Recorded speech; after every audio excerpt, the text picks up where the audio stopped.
memories are, they come and go. You know what I'm talking about. And constantly have to be reminded, and obviously the fans remind us all the time when we did something good. As far as the military, and I was in Giovanni's restaurant in downtown Watertown, and you know, we had the game on, and everybody there knew who I was. And you know, I got some digs because here he was almost pitching a no-hitter, or on the way to pitch a no-hitter, and they're all looking at me like, look what you're missing. And that's the way I felt. Look what I was missing. And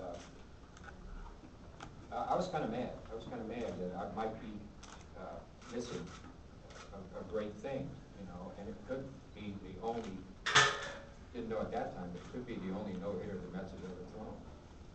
My knowledge, they haven't had one yet. But, you know, that was a fond memory, something that I was rooting for him. You know, I wish I could have been there. I was rooting for him. And when Quails jammed himself, which I'm very, very used to as a hitter, getting jammed and looping the ball in, you know, you just say how difficult it is to really throw a no-hitter. The '86 situation, actually that sixth game, Tom was, he was setting against where you photographers take pictures for the whole series. And I'm probably 15 feet away from him.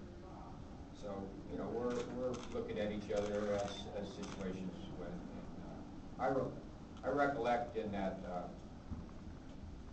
10th inning, him and with you know, 2 outs and nobody on and 2 runs down. You know, I recollect where he did this. You know what that means? I'll call you. Because all hell was about ready to break loose when Boston won that game. They didn't. But, you know, they were not on the top step because they hadn't won in a while. And Tom wasn't going to jinx it. So he was down at the bottom. He gave me that. We went on to Game 7. And when I thought it was time to give back, I looked at Tom and I said, I'll call you. So. But those are, you know, there's so many great memories here. And you know, a lot of people are saying they're going to miss this ballpark. I'll miss it. I really will miss it. But I think it's time for Met fans to get a modern ballpark with fan amenities. And I know I'm looking forward to, if I can afford to go to the game.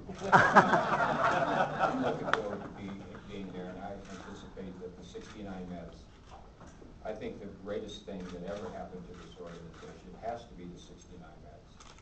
We were so far back in even having people think that we had even a chance, but we shocked the world, and it was the first.